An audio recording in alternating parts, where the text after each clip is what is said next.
Hello and welcome to this week's Australian Stock Market Report. Now this week we're going to look at the stocks IOU and Nanotech, MEZ and AVH. We'll also discuss why ASIC banned binary options. Then we'll get into the Australian stock market so I can share with you my thoughts on where it's heading, along with answering your questions and looking at stocks for you. I'm Gillham, the Chief Analyst here at Wealth Within, and we're Australia's most trusted stock market educators. Now before we move on, thank you for showing your support for our channel and hitting that subscribe button. Remember, as you subscribe, click that bell on the right of it so you keep up to date with our latest videos. Also remember to tune into our live Australian stock market show every Tuesday, 7 to 8 p.m. Australian Eastern Time, because this is the show where you get to ask us, the stock market education and trading experts, to look at your favourite stocks and answer all of your most burning questions. Now, last Thursday, ASIC released a statement banning the sale of binary options, which will take effect from Monday the 3rd of May this year, after they found that these products had resulted in a significant detriment to retail clients. Now, if you're not already aware, binary options allow you to place an all or nothing bet on the price movement of an underlying instrument or asset, such as a currency pair in Forex trading. In short, you'll either get a fixed amount of cash or the underlying asset, or nothing at all if you do lose. Now, which is why this product is like betting at the races. In coming to its conclusion, ASIC conducted multiple reviews that found approximately 80% of retail clients lost money trading binary options because of their product characteristics. Now, ASIC estimated that the net losses suffered by retail clients trading binary options in Australia was around $490 million in just 2018 alone, although this reduced significantly in April 2019 after ASIC issued a warning against several providers located in foreign jurisdictions who were delivering unlicensed or unauthorised services to retail clients. Now, whilst I applaud ASIC for banning binary options, I wonder why this took so long, given that it's been a well-known fact for a very long time that binary options have been prone to fraud and had already been banned in other countries. Now, many years ago, I received ongoing phone calls from retail investors looking for help because they had lost money trading binary options. Now, unfortunately, they had been caught out by misleading information and falsely using, or websites falsely using credible and well-known people to endorse these products. And this behaviour is continuing today, but now it's in the crypto markets. That said, I'm not suggesting that all cryptocurrency sites are misleading. It's just that investors do need to be aware if something sounds too good to be true, then it probably is, which is why it pays to do your research. Anything that promises instant riches or guaranteed returns without any knowledge is something that should be avoided. Now it's time to get into the market and discuss what were the best and worst performing sectors last week. Well, industrials, that was the best performer last week, up 1.55%. It was followed by materials, up 1.38%, and information technology, well, that was up 0.39%. Now, the worst performing sectors included energy, and that was down 1.8%. Followed by utilities, down 1.7%, and healthcare, that was down 1.4% last week. Now, the best performers in the S&P ASX top 100 stocks, well, they included Boral Limited, which was up 6.74% last week, followed by James Hardie Industries, up 5.11%, and Mineral Resources, that was up 4.46% last week. The worst performing stocks, well, they included Appen, that was down 6.45%, followed by AGL Energy, down 5.81%, and JB Hi-Fi, well, that was down 5.47%. So what do I expect in the market moving forward? Well, let's get into the charts for our S&P 500 All Ordinaries Index update for this week. We'll also answer your questions and look at the stocks that you've chosen for me. A quick reminder before the video starts. This report is an educational tool, and as such, your personal circumstances have not been considered. We hope you enjoy this week's report. Well, it seems our market is up one week and down the next week a little bit, and we have continued this sideways movement last week, being a real bit of a nothing week on our market after the expectations were high that would finally start to pick a direction and go up. I mean, I know I've been a little bit bearish of late, or the last couple of months, thinking the market should come down, but it just is not going down.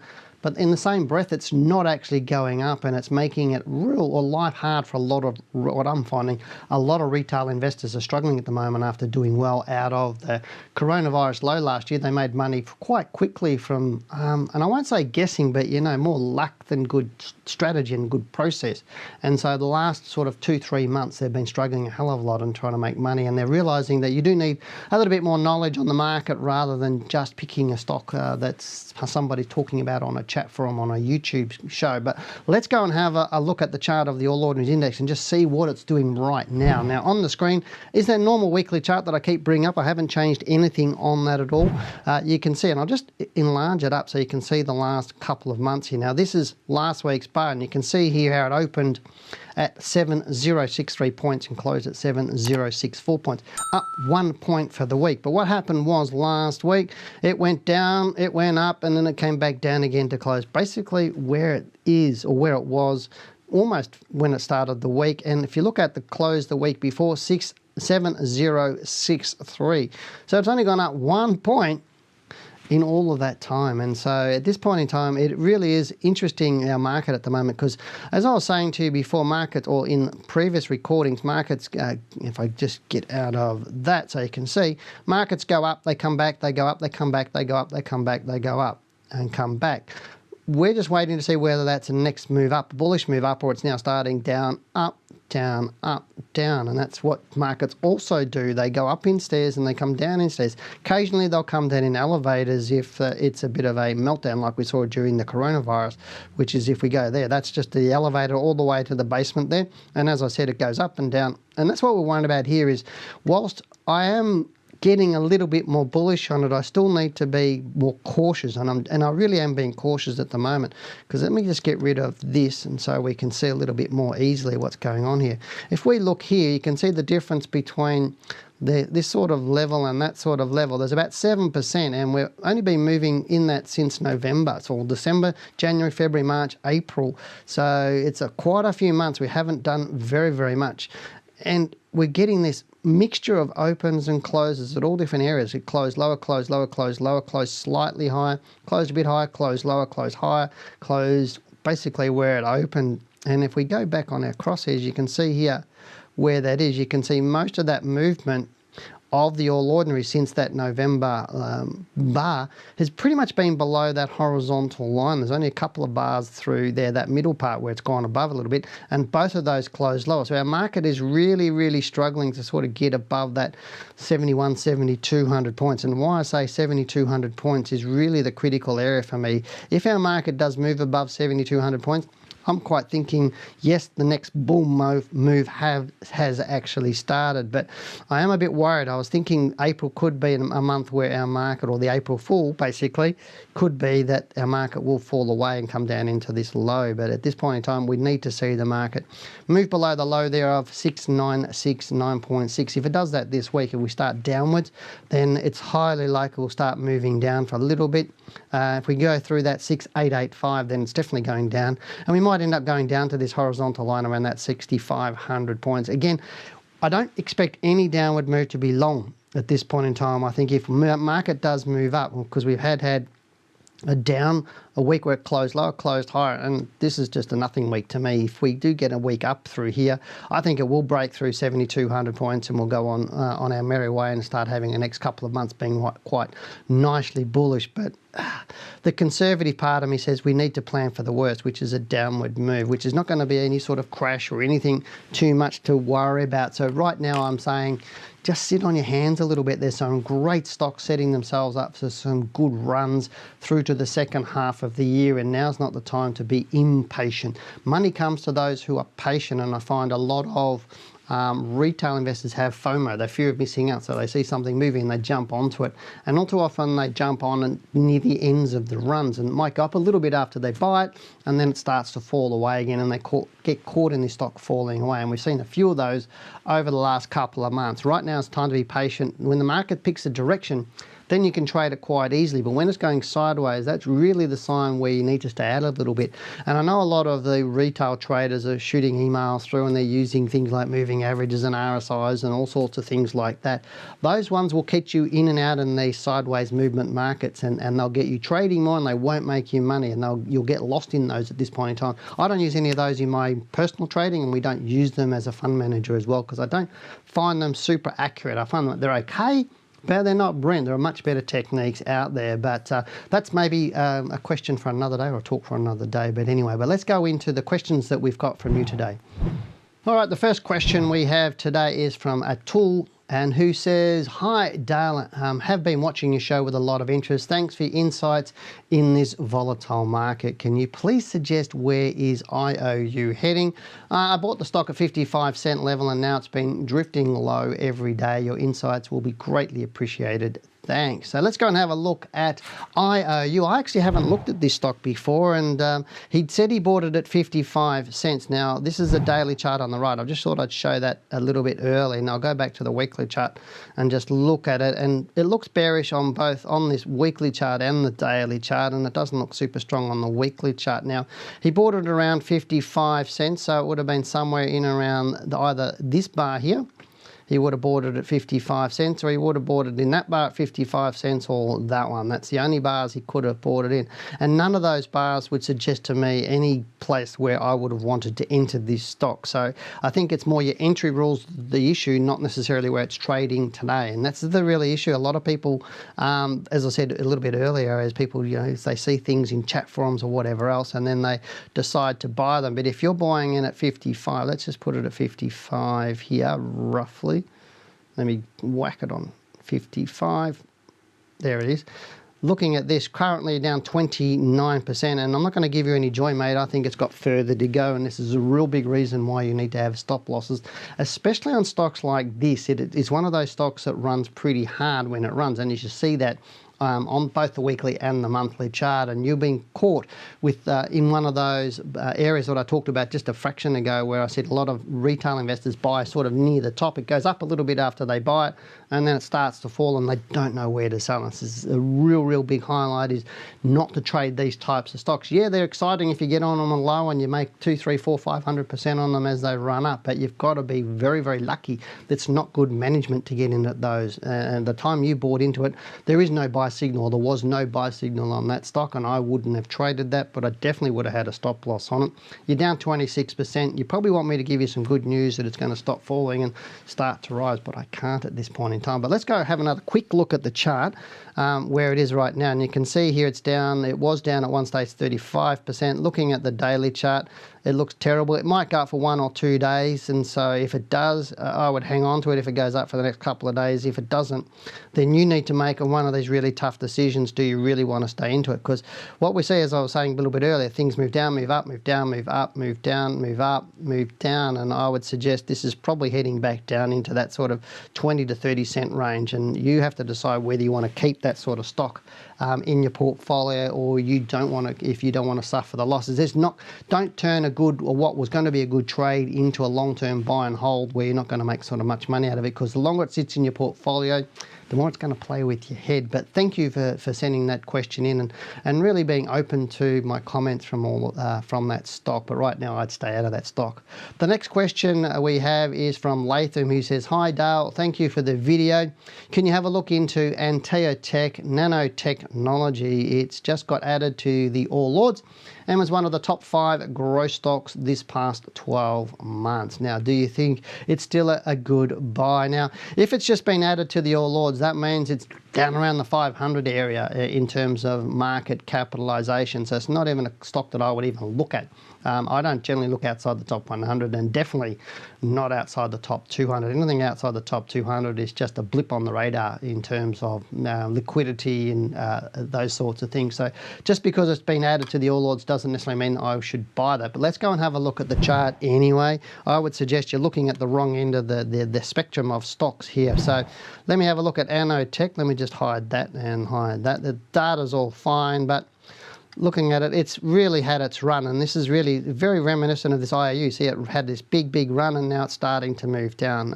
And so you could be looking at this stock It's had this move back up again. Could this be just a counter move before it starts to fall away again? It could be, it may not be, and it may just keep going up. But right now, I'd need to do a lot of research on this before I do it. But, you know, to me, it's a low liquid type of stock. It's not one that I would trade. You can see there, it's illiquid. My guess is it'll start to fall south. If we start to get a down movement this week on this, I think it would probably be going south. If you're not in it already, there's nothing there to tell me or give me enough confidence that I'd want to buy it, especially, you know, it's risen so strongly from this low back in June here. It went up, you know, 1,600%. It's still up about 1,200%. Again, to me, things get too expensive, they get over what they normally would be worth. And just because it's in a nice, interesting type of area in terms of what it's doing, doesn't necessarily make it valued at the price it is at the moment, because it's not just about future value, it's about what is it actually making. You know, what's its assets, what's its profit, what's its earnings per share, what's it likely to be able to grow at. And what we're seeing is a lot of companies at way over multiples of what they should be for their current share price. And people are going, yeah, you know, things like Tesla saying, well, hey, what's the share going to be in 5 years' time? And they're saying, and people are valuing it on that. And I don't tend to do that, because you're going to get a much more volatile share. Right now, I just pick a better stock because there are better stocks with better signals at the moment to get into. But really, it's not one that I want to get into myself. If you want to play on that end of the spectrum of the All Ordinaries Index, then that's your choice. I would just suggest you have some great rules around buying and selling and be ready to get in and out pretty fast. But if you are somebody who is finding challenges in and finding the right stocks to buy, knowing when to buy and sell, and this is what I find a lot of people happen all the time, and we can see the last two questions, is knowing when to buy is one thing, but knowing when to sell is even a bigger issue for most people. We get people buy into a stock like the IOU stock, and then they don't know where to sell. Now, I know when to sell, and it's about having buy and sell rules around those. And this is the most common question we get for people. I know where to buy, but I don't know how to sell. Can you teach me this? You know, so people really struggle. But I'd urge you to jump on our website and order a copy of my latest book, Accelerate Your Wealth. And for those new to the market, you can still get my first book, How to Beat the Managed Funds, by 20% for free. You just need to click the link in the description below and pay the shipping. And for a small investment, that reaps really big returns. It's really too easy in my book. And we do get a lot of emails from people saying, hey, I've got your book, I've read it, you've really tidied up my trading, I understand what you're talking about now a lot better, I'm getting better buys, I'm getting better sales, and I'm making more money. And it's pretty much a no-brainer in my book, you know, to get a book for a few dollars and learn how to buy and how to sell and how to do your money management, and why I find a lot of people saying to me, I realize all the mistakes that I was making, and now I'm not making them anymore, which is giving me a lot more peace of mind. Again, just buy the books, click the link below. Now we have a question from a gentleman called Chris, or a person called Chris. I shouldn't assume it's a gentleman. He says, hi, Dale and Janine, watch the show every single week, love the content and feedback. Could you please take a look at the ASIC stock code MEZ? Would love to hear your thoughts on where it's headed or headed from here. All the best, and thanks for the show. So let's go and look at MEZ and see what's going on there. Now on your screen, in a couple of seconds, I'll just bring that up. So there's MEZ, and again, I'll get rid of these so they don't hide. Again, the data is up to date. It's just Easter Monday stuffed up.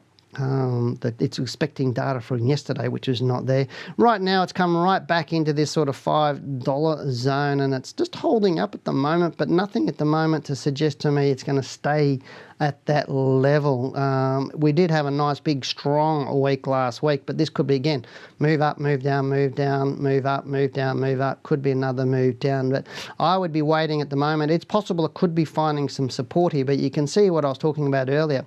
We're seeing a stock's fallen over 50% in price, right down around 50% in price down to there. So those other stocks, IOU hasn't fallen. If we look at that one, come here and we look from here from that top, it's fallen 58%, so my suggestion is it's going to fall further. If we look at this one, let me click on here, and it had fallen 53% down into there. It's, you know, to me, it's possible it's going to keep falling down into that sort of 10 to 12 cent mark. Same sort of stock, and at this point in time, it's not showing me enough solid signs that it's going to find some support. I would leave this one for quite a while, maybe a few weeks, maybe a couple of months before I would get into this. It's not about trying to pick the bottom, and I think so many people try and do this for fear of missing out. They want to get in at this lowest price that they possibly can, so they take high risk. Professionals don't take high risk, we minimize risk. That's exactly what my role is. It's, you know, people say to me, what, you know, you're a trader. I go, yeah, but I'm a risk manager first. So I manage risk first. That's why I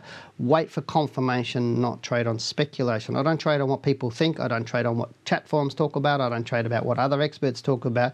I only trade on what I know and can confirm on a chart. And what I can confirm on the chart of this stock at the moment is it's just had 1 week up. That's it. That's all I can confirm. It's not suggesting it's finding support there. It's not suggesting it's going up. It's not suggesting it's doing anything. But what I need to do as a trader is assume what it has been doing, it will continue to do, and it has been falling away, so I need to assume it will continue to fall away until it tells me it's not falling away. That's that confirmation. But thank you very much for sending your question in. I really do appreciate it. Now, our last question for today is from somebody called me, not me, but somebody called me. And they say, hi, can you give me your thoughts on AVH, please? I'm looking to buy this stock. It looks like it may have bottomed, but not sure how to confirm this. And again, that's a great question because you're not sure how to confirm it. And again, it's about trading on confirmation, not speculation. And I find, as I said, too many people buy too early, trying to get in for fear of missing out. And when they're doing that, they end up catching a falling knife. And it's been falling away since February this last year. It's fallen right down through to this level. It's $4.55. Again, you can see there, down move, up move, down move, up move, down move, up move, down move. Now this down move, I'll go the other way. This could be a down move that goes below that low of $4.55. It's reasonable down move there. Indecision through here. Not a bad little bar here. It opened up, pushed down, and couldn't keep closed low, but closed right up high around near where it closed the week before. So interesting to see what it does. This won't give me a buy for at least a few weeks, so I'd just be really, really careful about this stock at the moment. Don't jump too early because you might be jumping into it on a week up or 2 weeks up, only for it to fall and go below that. Again, I'd rather give up profit on the bottom, not profit. I'd rather give up movement on the bottom to get into a safe spot. And what I mean by there is all too often people will jump in down here thinking it's cheap. And what will happen, I used the wrong tool. Let me get my other tool that I wanted to get. What they might do is they might get in and might go up and they go, great, and then it goes like that and it goes south. So what I would rather it do is actually go up, come back down, and then start to go up again to show me it stopped falling away. That's the confirmation I'm looking for. And at the moment, I don't think you're going to get that for a number of weeks to whether it stopped falling. But look, really, it's not a bad looking stock. It's not reasonable. It's reasonable in terms of volumes and that sort of stuff. It's a lot less liquid than the other stocks that we had here. And I think it's looking a little bit better, but just do research on this one. Thank you very much for sending a question, and that really was, it gives me opportunity to explore when you start talking about different stocks. And I know a lot of people are afraid of sending in questions. They might have a lot of them and they go, oh, I don't want, my questions are silly. I know that I get that a lot from people when I talk to them or I see them on the street. They go, oh, you don't want my questions? People will think they're boring or they're silly. No question is silly and no question is boring because it allows Janine and I to go and explore on some of your questions and help people really understand the market and what they're doing. So thank you to everyone for taking the time for sending in those questions today, and I hope you found my comments of help to you. Now, whilst I couldn't say, hey, these are all buys, we'll get in on these stocks, it's not the point. It's about learning from those questions and learning from your analysis. Now, if you do have a question that you'd like me to answer, just don't sit there, please stick them below, as this is the only way they'll get answered. So I implore you to stick your questions below. I'm really happy to answer them. Every week I answer your questions and share my knowledge and wisdom with all you. And all I ask in return is that you grab that mouse or use this little finger here, that little pointer finger, to click on that subscribe button. It doesn't take much. It doesn't even hurt your finger to do it. And when you do, you tell our team that you like what we do, and it's a reward for them. So hit the button now, or hit that like button now, subscribe to the channel, click the bell on the right of it so you know when we upload our videos. Now remember, here on this channel we do these Monday market reports each and every week. We also do our live stream every Tuesday night, 7 to 8 p.m. Australian Eastern Time, so please get onto that one as well. But for now, I'm Dale Gillham, the Chief Analyst here at Wealth Within. Goodbye, good luck and good trading.